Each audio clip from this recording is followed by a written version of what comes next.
Yun, mabilisan lang tayo. Ang dami kasing gustong mag-tour. Nag-ninja moves muna tayo.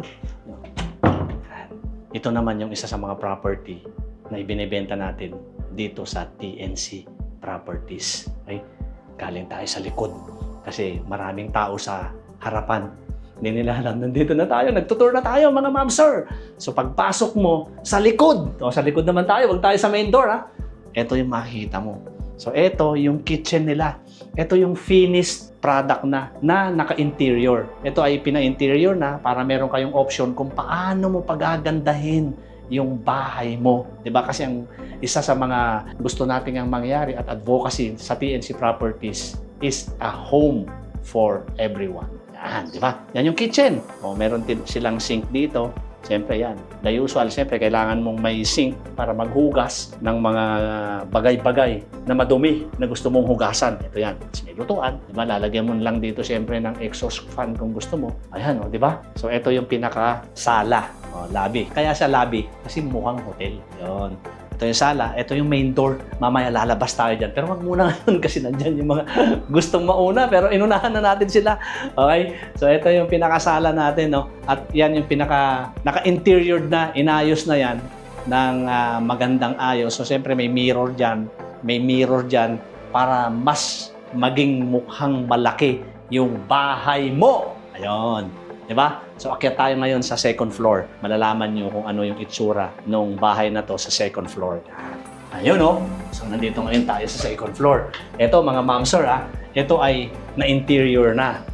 Ito yung kanyang CR. Yan, di ba? Ganda, oh. Inaayos na rin nila yan. Tapos, merong shower room, syempre. Yan, oh. Pwede kang mag-shower dito. Tapos, ito yung kung gusto mo dumumi. Tapos, meron dito lababo. Diba? Magandang maganda. So, meron itong dalawang room. Okay? Ito yung isang room. Yan. So, maganda. Ang ganda, oh. Ganda ng ayos, oh. Diba? So, pwede ka ditong maglagay ng isang kama. O, maglalagay ka ng study table. Diba? Yan, oh.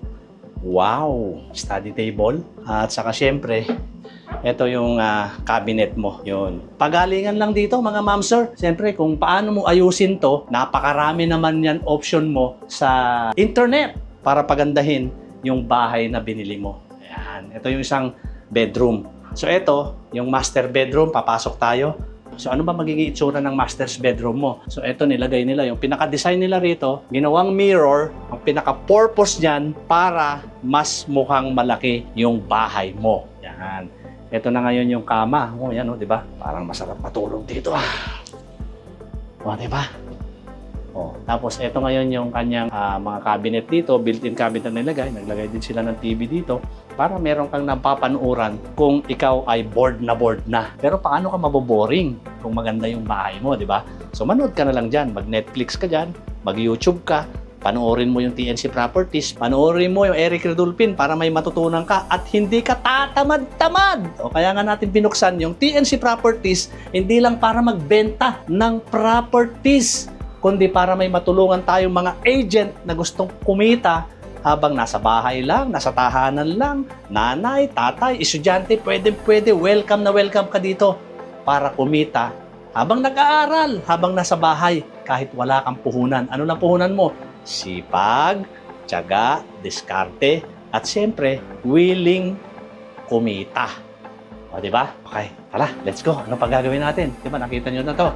Ipapakita ko naman sa inyo kung ano ang magiging itsura ng bahay na ito pag tinurn over sa inyo. Kasi ito, yung bahay na to, naayos na, na interior na. Di ba? Okay, let's go! Yun. Okay, tapos na ngayon tayo sa house tour natin dito sa Lia, a 2-story townhouse. Kanina nga, di ba, naka-dress up na. Ito ay floor area natin ay 40 square meter at ang kanyang lot area ay 50 square meter. So ano pa hinihintay mo? Saan ka pa mag-i-inquire? Siyempre, sa TNC Properties.